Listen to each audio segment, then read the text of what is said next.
이사야서 53장 6절부터 7절 말씀은 지난번에 양 같은 나, 양 같은 예수님이라는 제목으로 나누었던 적이 있는 본문입니다. 기억을 하실지는 모르겠습니다. 그때 이 본문을 통해서 이런 예화를 간단하게 알려드렸었죠. 고대에는 식량이 부족하지 않겠습니까? 그리고 고대에는 의복도 부족한 상황입니다. 그때 한 목자가 양을 기르고 있는데 어느 날 겨울이 되어서 이제 식량도 필요하고 이제 추위를 견딜 의복도 필요하게 되었습니다. 그래서 이 목자가 자기가 키우던 양 중에 한 마리를 잡아서 양털은 의복 삼고 그 고기는 이제 겨울을 보낼 식량으로 쓰고자 나갔습니다. 그런데 어쩐 일인지 자기가 키우던 양은 한 마리도 보이지 않고 딱 한 마리 거기에 잠잠히 있는 양이 있는 겁니다. 그 양의 이름이 예수다 라고 예화를 드렸습니다. 이 말씀이 바로 6절과 7절의 의미라고 했습니다. 다른 양들은 다 도망가고 예수라는 양이 남아서 이 목자의 식량이 되고 의복을 제공했다라는 겁니다. 그러면 이 양은 왜 가만히 있었을까? 자기가 안 잡히면 도망간 이들 중에서 잡아야 되니까. 목자는 뛰쳐가지 않겠습니까? 의복이 필요하고 식량이 필요하기에. 그래서 이 예수라는 양은 그걸 알고 잠잠히 있었더라. 이게 6, 7절의 의미일 거다라고 말씀드렸습니다.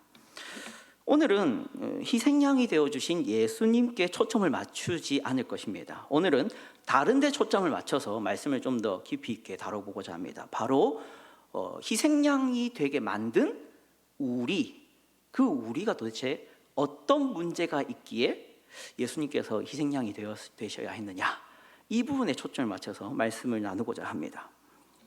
여러분께 한 가지 여쭙고자 합니다. 나의 잘못 때문에 다른 사람이 피해를 입는 것, 그것은 선한 일이겠습니까? 악한 일이겠습니까? 악한 일입니다. 군대에는 고문관이라는 단어가 있다 합니다. 고문관은 뭡니까? 이 공동체 생활이지 않습니까? 한 사람의 잘못이 한 사람의 잘못으로 끝나지 않는 곳이 군대, 특별히 그게 많이 강조되는 공동체입니다. 그래서 한 사람이 잘못하면 그 분대 혹은 중대 전체가 책임을 지는. 그래서 이제 고문관들은 이제 다들 싫어하죠. 당연히 나의 잘못이 아니라 쟤의 잘못 때문에 내가 고생을 하는 것, 그렇기 때문에 고문관은 당연히 다들 싫어합니다. 하물며 만물의 창조주이신 하나님을 고통당하게 하고 괴롭게 만든 원인이 우리에게 있다면 이것은 얼마나 큰 잘못이겠습니까? 오늘은 우리의 어떤 모습 때문에 예수님께서 죄악을 담당하셔야 했는지, 그 고난과 핍박과 어려움을 당하셔야 됐는지를 살펴보므로 예수 그리스도를 믿는다 고백하고 예수님을 사랑하겠다고 다짐한 우리가 혹시나 여전히 그런 모습으로 있지는 않는지를 점검하는 시간을 가졌으면 합니다. 또한 우리 예수님을 괴롭게 만드는 인생이 아니라 기쁘게 만드는 인생이 무엇일까를, 그 지혜를 얻는 시간이 되었으면 합니다. 이제 우리가 양 같았다라는 말을 이해하기 위해서 6절을 다시 한번 보겠습니다. 6절 같이 읽어보겠습니다. 시작. 우리는 다 양 같아서 그릇 행하여 각기 제 길로 갔거늘 여호와께서는 우리 모두의 죄악을 그에게 담당시키셨도다. 아멘. 예수님께 죄악을 다 담당시켰습니다. 하나님이 예수님께. 그 이유가 앞에 나오죠. 우리가 뭐 같아서? 양 같아서 그렇답니다. 양은 많은 특성들이 있을 겁니다. 모든 존재들은 특성들이 있죠. 근데 양에게 있는 특성들 중에 특별히 안 좋은 특성이 있다면 시력 문제입니다. 양은 시력이 좋지 않다고 합니다. 그래서 양은 앞이 잘 보이지 않고 그러면 어떻게 목적지에 도달하느냐? 목자의 음성을 들어서 보통 이제 따라가면 바르게 갑니다. 하지만 목자가 없거나 인도하는 소리가 없다면 양은 시력이 나쁘다 보니까 어디로 간지 모르게 사라지는 게 양이라고 합니다. 지금 이사야 선지자는 우리에 대해서 양 같았다 할 때는 이 양의 시력의 안 좋은 그런 부정적인 것과 비교해서 우리가 양 같았다라고 얘기하는 것입니다. 특별히 선지자는 시력 안 좋은 양 같은 우리가 특별히 두 가지 문제가 있다라고 지적을 하는데요. 하나는 그릇 행한다라는 것이고요. 두 번째는 각기 제 길로 간다라입니다. 원래는 한 문장으로 되어 있지 않습니까? 양 같아서 그릇 행하여 각기 제 길로 갔다라고 하지 않습니까? 근데 이게 두 개로 나눠서 이해를 해보고자 합니다. 첫 번째는 그릇 행한다입니다. 여기 그릇 행하여의 의미는 잘못 행하다라는 의미이기도 한데요, 좀 더 정확하게는 방황한다의 의미가 있습니다. 그런데 이 방황한다라는 의미의 이런 그 모양은 술 취한 모습으로 방황한다의 의미에 가깝습니다. 그러니까 정신이 없는 것이죠. 정신이 없고 내가 어디로 가는지 모른 채 비틀비틀거리면서 가는 상태, 그게 그릇 행하다의 의미입니다. 사랑하는 성도 여러분, 하나님께서 사람이 아니라 예수님께 죄악을 다 담당시켜야 됐던 이유, 첫 번째 이유가 여기 있습니다. 사람은 정신이 없습니다. 좀 더 이걸 풀면 지식이 없습니다. 내가 지금 어디로 가야 되는지, 무엇을 위해 살아야 되는지, 뭐가 문제인지에 관한 지식이 없습니다. 그래서 목적지가 어딘지 모른 채 눈앞이 보이지 않는 상태로 걸어가는 것과 같은 게 그릇 행하는 우리였다라는 겁니다. 특히 사람들은 뭘 모르냐면 자기 자신에 대해서 지식이 없습니다. 어떤 분은 이렇게 말씀하실 수도 있습니다. 나는 내 키를 압니다. 내 몸무게를 압니다. 내 IQ를 압니다. 내 재산을 압니다. 나의 성격을 압니다. 라고 자신을 잘 안다라고 말할 수도 있지 않을까요? 그런데 오늘 말씀에서 자기를 모른다라는 것은 특별히 두 가지를 얘기하는데요. 첫 번째는 존재 목적을 모릅니다. 인간이 왜 태어났는지를 사람들은 모릅니다. 두 번째는 자기가 어떤 상태에 있는지, 특별히 영혼이 어떤 상태에 있는지를 모릅니다. 이곳에 계신 성도님들은 성경을 알고 계시고 성경을 읽고 계시니 아실 것입니다. 사람의 존재 목적이 무엇입니까? 하나님께 영광 돌리는 것입니다. 그리고 우리 사람의 영혼의 상태는 어떻다고 합니까? 마음이 부패해 있고 죄악되다라고 말합니다. 한번 예레미야서 말씀을 보겠습니다. 예레미야 17장 9절 말씀입니다. 같이 읽어보겠습니다. 시작. 만물보다 거짓되고 심히 부패한 것은 마음이라 누가 능히 이를 알리오마는. 아멘. 성경을 알고 있는 여러분은 이 사실을 너무 잘 압니다. 우리는 하나님께 영광 돌리는 존재의 목적을 가지고 있고, 그런데 우리의 상태는 마음이 부패해 있고 죄악됩니다. 그러나 이러한 지식은 성경을 알고 있는 우리만 압니다. 세상에서는 이 지식을 가질 수 있습니까? 없습니까? 없습니다. 학교에서도 학원에서도 배울 수 없는 지식입니다. 오직 성경을 진리로 믿는 교회에서만 가르칠 수 있는 지식입니다. 그렇기에 모든 인류가 몰랐다는 겁니다. 자신이 지금 뭘 위해 살아야 되는지, 어디로 가야 되는지, 무슨 문제가 있는지를 모르는 겁니다. 그게 양 같았다라는 선지자의 지적입니다. 이 때문에 예수님이 죄를 담당해야 했던 것입니다. 생각해 보십시오. 사람들이 죄를 모릅니다. 그리고 내가 죄인인 것도 모릅니다. 근데 그 기저에는 내가 왜 태어났는가, 내가 하나님께 영광을 돌려야 되는 삶이라는 것을 모릅니다. 그러니 당연히 내가 무슨 문제가 있는가 하는 생각밖에 안 하며 살아갑니다. 그게 인류의 모습입니다. 그렇다면 하나님 입장에서 이 죄의 문제를 해결은 해야 되는데 누가 해결할 수 있습니까? 아무도 없습니다. 아무도 죄를 모르고 죄의 심각성을 모르니 죄를 해결할 사람이 아무도 없습니다. 그래서 누가 죄를 담당해야 했다고요?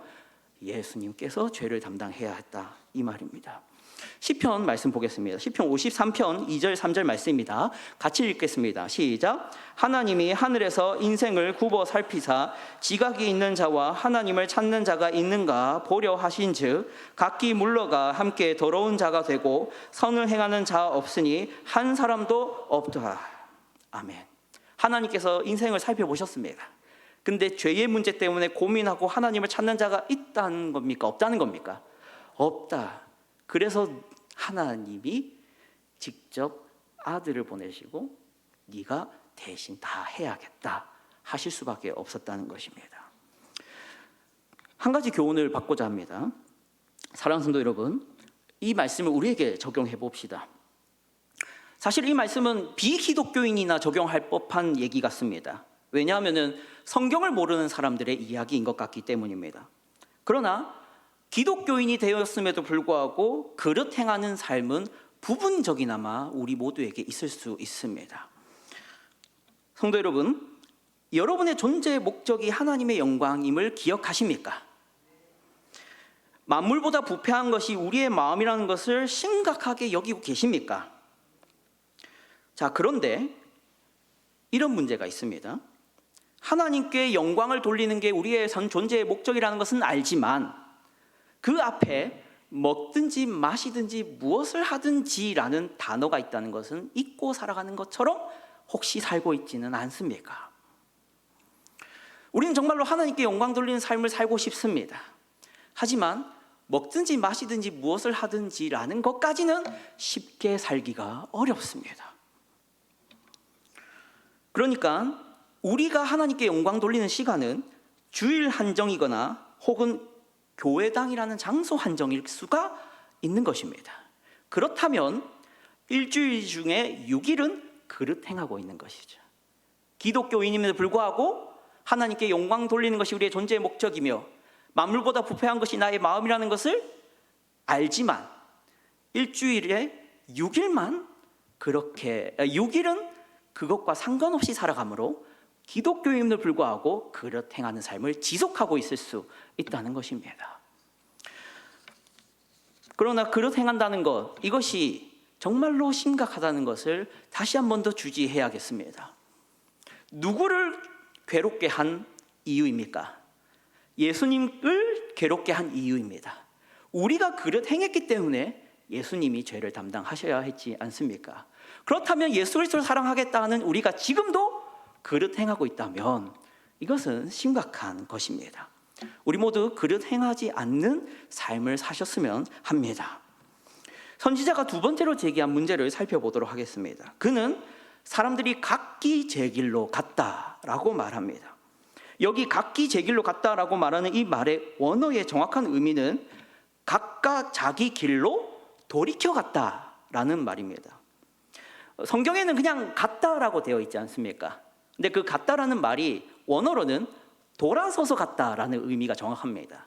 그냥 간 게 아니라 돌아서서 등 돌리고 갔다라는 의미입니다. 그럼 무슨 말입니까? 선지자가 양에 비유하고 있으니까 양을 한번 떠올려 보십시오. 목자가 양에게 나아갑니다. 그리고 양을 부릅니다. 그런데 모든 양들이 목자를 향해서 등을 돌려서 각기 제 길로 흩어지는 것입니다. 목자를 향해서 나오는 양이 한 마리도 없습니다. 각기 제 길로 등 돌리고 간다. 이게 사람들의 문제였다라고 합니다. 자, 이 비유를 사람에게 적용해 봅시다. 사람들의 첫 번째 문제가 뭐였습니까? 무지입니다. 사람들은 자신이 죄인이라는 것도 모르고 하나님께 영광 돌리는 것이 삶의 목적인 것을 모릅니다. 근데 두 번째 문제는 관심이 많다는 겁니다. 어디에? 목자인 하나님을 제외한 많은 것들에 관심이 많아서 그 길로 가는 존재가 사람이다. 이게 선지자의 두 번째 지적입니다. 하나님의 말씀을 모르는 일반적인 사람이 단순히 무지하기만 하다면 문제가 심각하지 않습니다. 그러니까 나는 어떻게 살아야 되는지 모르고 나는 내 마음의 상태가, 내 영혼의 상태가 죄인이라는 것을 모른다 하는 채로 가만히 있다면 차라리 우리가 가서 성경을 비춰주면서 봐라, 우리의 존재 목적은 하나님께 영광이다. 봐라, 우리의 영혼의 상태는 죄악되다. 그러니 우리는 이 문제를 해결해야 된다라고 말할 수 있을 것입니다. 그러나 이것이 불가능하죠. 이것이 불가능하다는 것을 여러분은 잘 아실 겁니다. 주로 뭐 때문에 불가능합니까? 사람들이 무지해서 불가능한 게 아니라 사람들이 관심이 딴 데 있어서 불가능합니다. 우리들의 얘기를 들어주지 않습니다. 성경에 무관심합니다. 사람들은 이렇게 말합니다. 나는 지금 바빠. 나는 지금 출근해야 해. 나는 지금 등교해야 합니다. 저는 지금 살기가 바쁘고 고단합니다. 그러니 제발 그런 얘기는 나중에 하십시오. 이것이 문제라는 것입니다. 쉽게 말해 사람들은 정말로 중요한 문제는 무관심하고 정말 중요하지 않은 것에는 바쁘고 분주하게 살기 때문에 예수님께서 죄악을 담당하셔야 했다는 것입니다. 말씀을 교훈을 우리에게 적용하고 마치도록 하겠습니다. 현대 사회를 뭐라고 하냐 했을 때 사람들은 피로 사회다라고 말합니다. 모두가 피로한 것을 당연하게 여깁니다. 왜 그렇게 생각하는가 분석을 해보니까 마치 자기가 오늘 하루를 바쁘게 분주하게 살지 않았다면 뭔가 도태됐다라는 불안이 요즘 현대인들에게 있다고 합니다. 그래서 어른들만 바쁜 게 아니라 누구도 바쁘냐면은 청소년, 청년들도 바쁩니다. 물론 어른들이 더 바쁘죠. 그러나 청소년 때부터 이렇게 바쁠 수 있는가? 이게 저는 사역하면서 많은 고민이 됐었습니다. 주일날 예배당에 나와야 되는 그리스도인 청소년들도 이것 때문에 문제가 많이 생깁니다. 교회에 못 나오는 이유가 너무 많습니다. 첫 번째, 학원 가야 된다는 이유가 있습니다.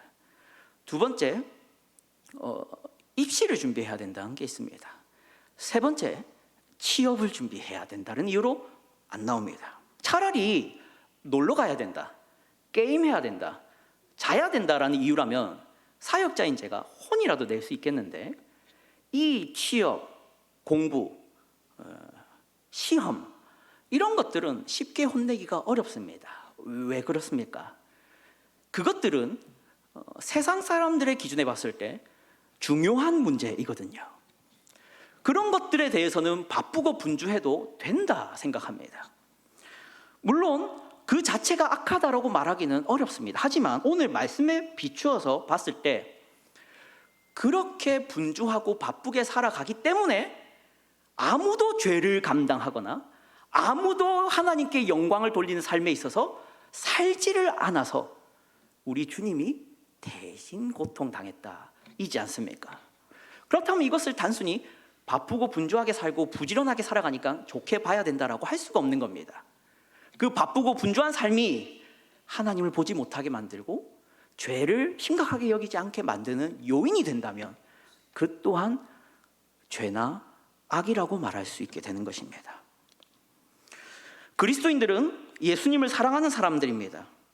그리스도인들은 예수님을 괴롭게 하는 일은 하지 않아야 되는 사람들입니다. 그러므로 그리스도인들은 예수님을 사랑하지 않게 하거나 괴롭게 하는 일이라면 죄라고 말할 줄 알아야 됩니다. 그러니 분주하고 바쁜 것도 죄가 될 수 있습니다.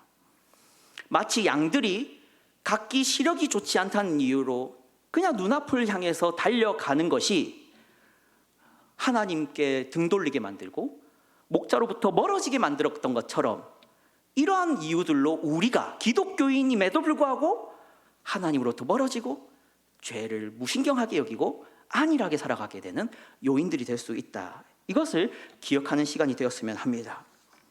정리하겠습니다. 우리는 과거에 모두 양 같았습니다. 그래서 하나님은 할 수 없이 예수님을 희생양으로 삼으셨습니다. 오늘날에도 그러한 양 같은 모습이 없어야 하겠습니다. 우리는 그릇 행하는 삶도 살지 않아야 되고 각기 제 길로 가는 삶도 멈춰야 하겠습니다. 우리는 죄가 뭔지도 모르고 심각하게 여기지도 않고 죄를 경솔히 여기며 그냥 괜찮겠지 살아가서는 안 되겠습니다. 그리하여 우리의 존재의 목적이 하나님께 영광이라는 것을 기억하면서 내가 지금 과연 먹든지 마시든지 무엇을 하든지 하나님의 영광을 위해 하려고 얼마나 노력하고 있는가를 점검하길 바랍니다. 그리하여 결국에는 우리 하나님으로부터 등 돌리고 멀어지는 인생이 아니라 우리 하나님을 향해서 똑바로 나아갈 수 있는 양이 되도록 다 함께 힘썼으면 좋겠습니다. 기도하겠습니다.